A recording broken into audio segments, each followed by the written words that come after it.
Coming up on Network Africa. 3 children die in an abandoned South African mine.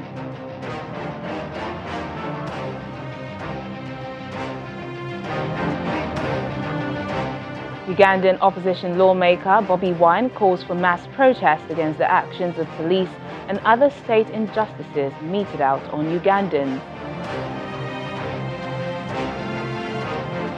And Mali's President Ibrahim Boubacar Keïta appoints Finance Minister Boubou Cissé as Prime Minister.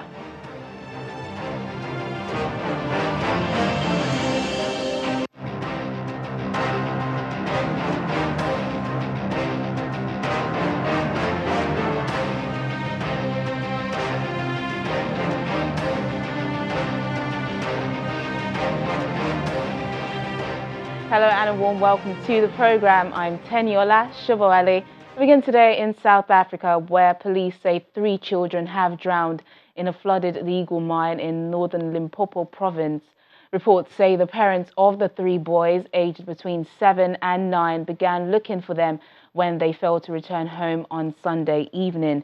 The distraught parents later contacted the police, and the bodies of the children were later retrieved from the site. Let's get more of this tragic story from our South Africa Bureau Chief, Betty Dibia. Betty, what more can you tell us about this story? Well, basically what we have at the moment is pretty much what you've said. It's been investigated. I know that an inquest docket has been opened regarding this story. 3 children, 2 siblings, and a younger friend, where their bodies were discovered on Sunday. And the family is claiming foul play, one of the relatives. But what we have seen is that the clothes of the children were found at the mouth. It's an illegal mining hole. We know that in the country you have a lot of problem with illegal miners, and we have stories that are still ongoing regarding this. So their clothes were found at the mouth of this hole, and we know it's been raining so much here, so we have flooding. Probably it had been overflooded, and the children tried to swim. We don't know the facts for now. The investigation is still ongoing, and their bodies were discovered when the parents didn't find them, the family members. The police took over after a police search. Their bodies were found on another side of the hole. Betty, the main thing here is the mine, isn't it? What is being done about this abandoned mine to ensure this kind of tragedy does not reoccur? A lot of things have been done. The police is involved. The law enforcement agencies are involved in trying to stop the issue of illegal mining, which is a whole world out there in this country. It is a serious, it is a huge problem. Mostly people from neighboring countries usually come to mine, and since there is a market, they go. Some die. We still have the story, if you recall, of a number of miners who were trapped underground when there was an explosion. So it's a big issue. A lot is being said. The mining charter is being reviewed. Whether it's going to be stopped, we know that the country is a huge mining country as well. So whether anything is going to be done, and this hasn't also been helped by the flooding, with the heavy rains and the flooding which have been going on. They may have been swept away while they were trying to swim. And but the police is calling on parents or caregivers to also keep an eye on young children, around them, not allowing them to wander off and play on their own as well. I really hope this gets resolved, especially government interference as well. But finally, Betty, flooding, you mentioned flooding. We understand that 23 people have been killed in floods in KwaZulu-Natal. What more can you tell us about this story that we're hearing about? Well, we've recorded high level of rains in the country over the past. From the Easter weekend, we recall the Pentecostal Holiness incident where 13 people died, and that is in KwaZulu-Natal. The rains have continued. Now we also have the rains in the Eastern Cape province, as well as Western Cape is sort of mixed blessings. So there it's been drought stricken. So they're happy that the dam levels are up. But focusing on the Eastern Cape as well as KwaZulu-Natal, where we've recorded a number of fatalities, that 23 has been revised according to the authorities to 32. 32 people have been killed. You have 10 people missing, quite a number of them children who were swept away in mudslides. And over 30 people are in hospital. There is evacuation going on. And the weatherman says the rains will not be stopping today. So we may still see we may still receive some bad news in the days, but evacuations are going on, and emergency services are doing quite a lot. We understand there's been deployment to the Eastern Cape as well, where I do not think we have recorded fatalities, but it's quite bad in KwaZulu-Natal province. Why is the death toll so high in the first place? I didn't hear that. Why is the death toll so high? You mentioned that now 32 people have been recorded dead. The places affected are like Chatsworth, mostly townships, and we have the issue of planning as well. And maybe topography at a point is quite a mountainous area. So a lot of let me talk about the planning in the area, like you have in most townships. It's not quite properly planned. But the heavy rains, high levels of rain and gale force wind that we've been recording over the years. So over the past few days as well. So that has affected the people. They may still find more dead bodies because the flooding hasn't stopped. But rescue efforts are on to ensure that people stay safer as well, and probably curb the numbers of people affected. Really, really tragic story there. Well, Betty, thank you for speaking to us on Network Africa today. Thank you. Moving on, emergency summits on Sudan and Libya are taking place in Egypt today. President Abdel Fattah al-Sisi, who is the current president of the African Union, is hosting African leaders for discussions on the evolution of the situation in Sudan, where President Omar al-Bashir was toppled after weeks of protest. A statement from the Egyptian presidency also says they will seek to stem the current crisis in Libya, where the internationally recognized government in Tripoli is under attack from forces loyal to General Khalifa Haftar from a rival authority based in the eastern city of Benghazi. Among those attending today's talks are the presidents of Chad, Rwanda, Congo-Brazzaville, Somalia, Djibouti, and South Africa. Meanwhile, the UN humanitarian coordinator for Libya has called for more humanitarian aid, as it is likely to see a continuation of hostilities for some time to come.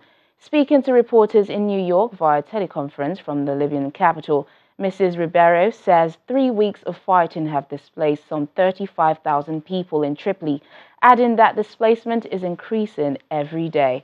She also expressed concern over people wanting to leave the areas of hostilities but have not been able to due to safety concerns. She adds that first responders are also not able to reach the wounded in many cases. For this, we also need to foresee that the situation may not be the best case scenario, probably not, and that we are likely to see a continuation of hostilities for some time to come. For that, we need to gear up and we need to accelerate and increase our capacity to be able to respond. The comment we would make as humanitarians is that there needs to be pressure put on everybody to respect civilians. And any countries who have leverage, they should be using that leverage to ensure that civilians can be protected and can be least affected by these clashes.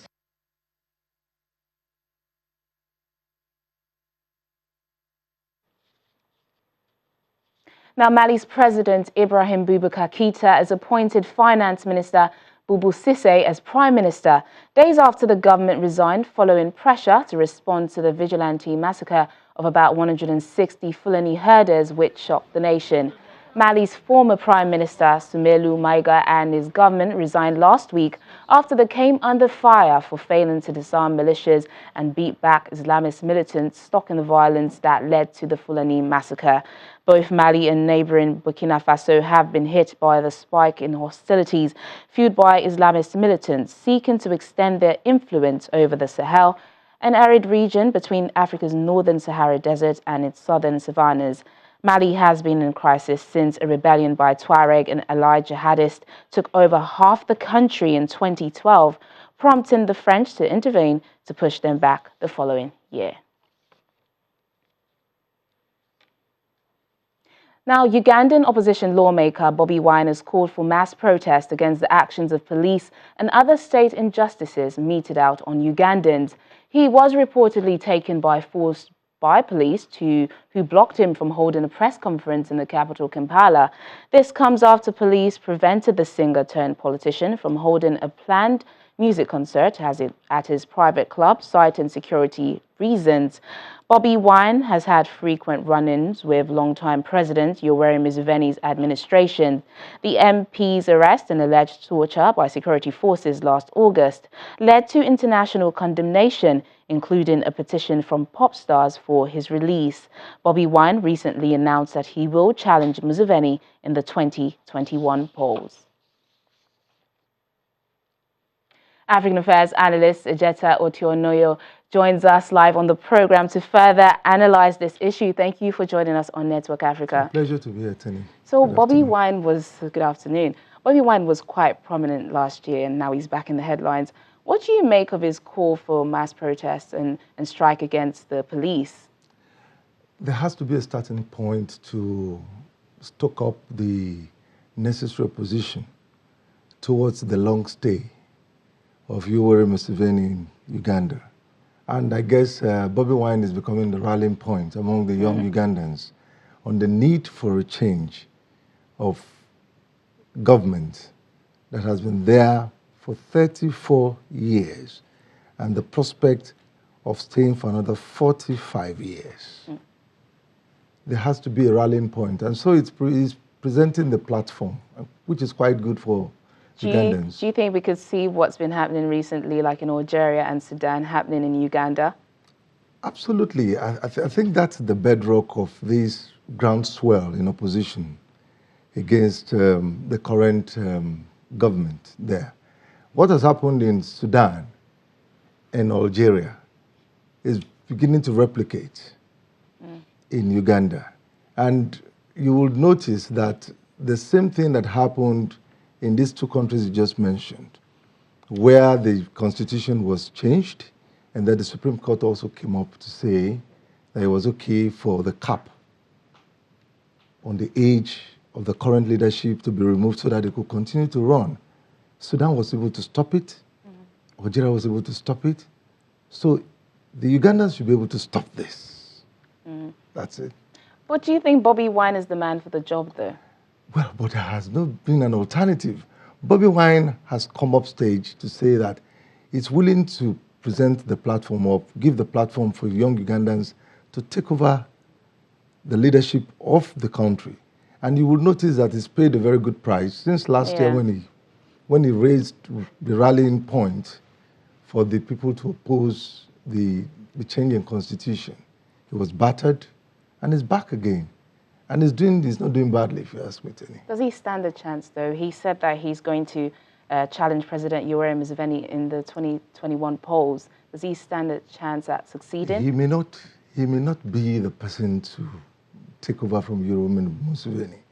What simply is going to happen is that he's going to present the platform to open up the space for other interested contenders to come in and challenge this current status. And that's exactly what's going to happen. Well, we'll have to wait and see. We'll see. African Affairs analyst Ejeta Otionoyo, thank you for taking the time out to speak to us on Network Africa today. Thank you. Yeah. Still to come on the program. Malawi begins a large-scale pilot of the world's first malaria vaccine to give partial protection to children. Please stay with us.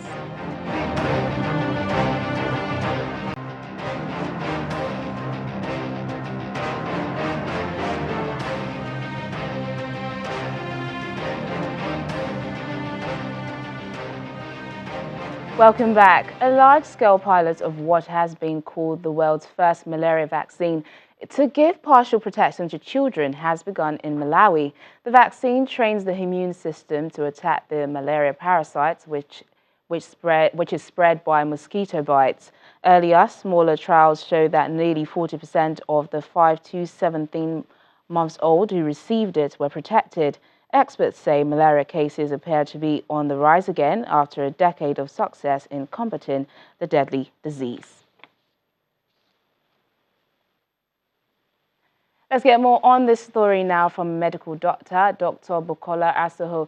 Thanks for joining us on the program. First of all, do you agree that malaria cases appear to be on the rise again, despite efforts being made to fight it? Yeah, thank you for having me. Absolutely. There's been a significant rise, most especially in about 13 countries in Africa, which has prompted the need to fight this epidemic in addition to the measures we already have in place. And as we all know, malaria being a parasitic disease, transmitted through the female Anopheles mosquito, and it is both a preventable and a treatable disease. Okay, well, let's talk about this vaccine being tested in Malawi. What is the significance of this for Africa, especially?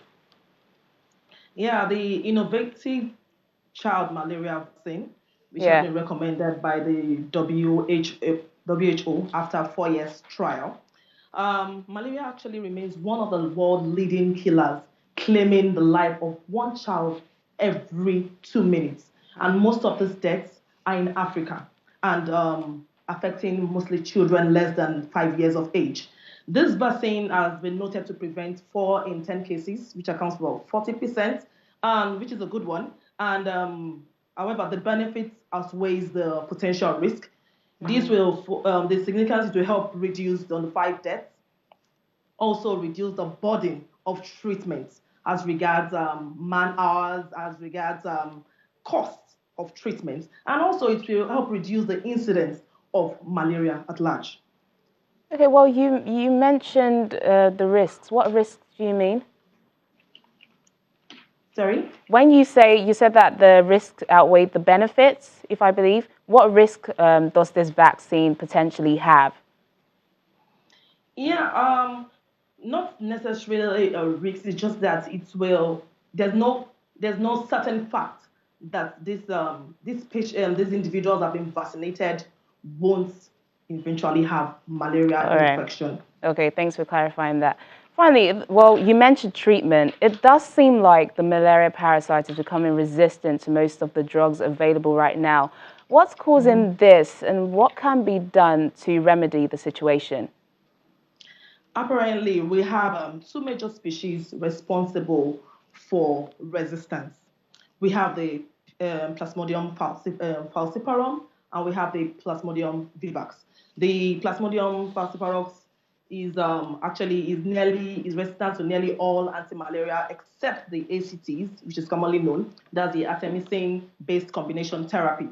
While the PVAX is shown to be resistant to just chloroquine and the primaquine, which is popularly known as the Sunday medicine. I'm sure when you were growing up, you heard about the Sunday medicine. Definitely. Also, so one of the causes is a lot of people abuse this drug. They abuse anti-malaria. And also, the parasite has the ability to undergo mutation, which in turn leads to resistance over time due to prolonged and recurrent use of this anti-malarial medication. So these are the causes. Yeah. Okay, then, Dr. Bukola Asoro, thank you for speaking to us on Network Africa and clarifying that for us. Thank you. You're welcome. Now, a group of artists in Cameroon are turning water hyacinth weeds into pieces of art. This is an effort to rid waterways of the intrusive weed, which covers lakes and rivers, cutting off local communities from vital fishing areas. Jean-Marie Ulnouk is working on his latest art piece at the center in Douala, Cameroon. The artist first dries the hyacinth and then sticks the dried weeds on his canvas to create subjects that include landscapes and animal forms. I specifically work with water hyacinths as a substitute to paint so that other Africans can also have access to other types of artworks. The 67-year-old self-taught artist says he likes to give his work a natural finish, which means he doesn't add paint to his pieces.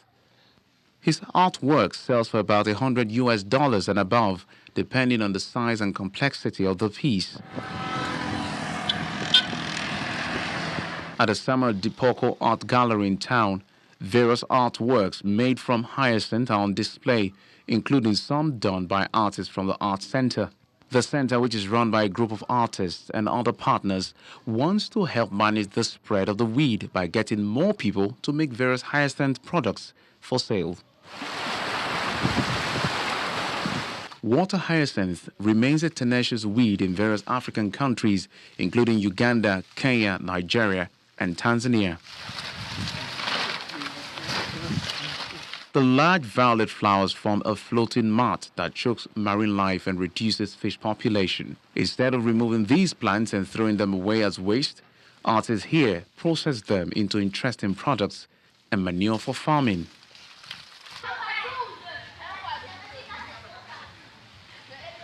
Now, Libya's eastern city of Benghazi is at its most stable in years, while the capital, Tripoli, is suffering from the latest wave of violence. A play named Darkness Came to You has opened in Benghazi in a recently built theatre, which was rebuilt among rubble from the devastating war. Ahead of the opening night of The Darkness Came to You in Libya, the director, Mohammed Al-Sadiq, is nervous since it's been years since the last show in Benghazi. He hopes this will mark the beginning of a new era.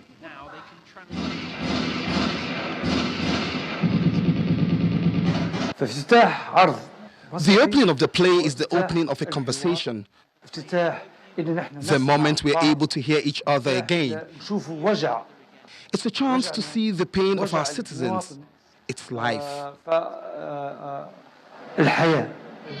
Outside the theatre, military presence on the streets has reduced. It's more stable than it was in years. Yet the cost of war is still apparent. Benghazi is struggling to rebuild. The neighborhood where Libya's rebellion began paid a high price in the civil war that ensued.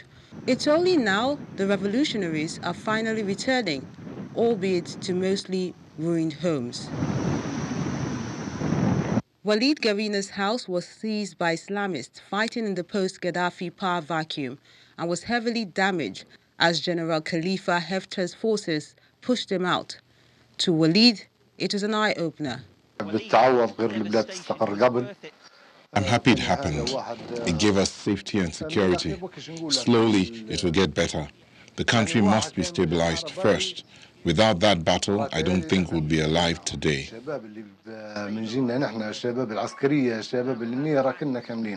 Those of fighting age who aren't dead are looking forward now. Ahmed Ben Musa, who was on the streets in 2011, has opened an entrepreneur's hub to support them. 8 years on, his outlook has shifted. Do I call for the same things? Yeah, I do, but had I known the stakes, had I known the penalty that everybody had to pay, I don't know. I really don't know. For the locals, peace is a chance to laugh, to perform, and it's all welcome. Well, that's it on the program today. Thanks for watching. I'm Teniola Shobowale. Bye for now.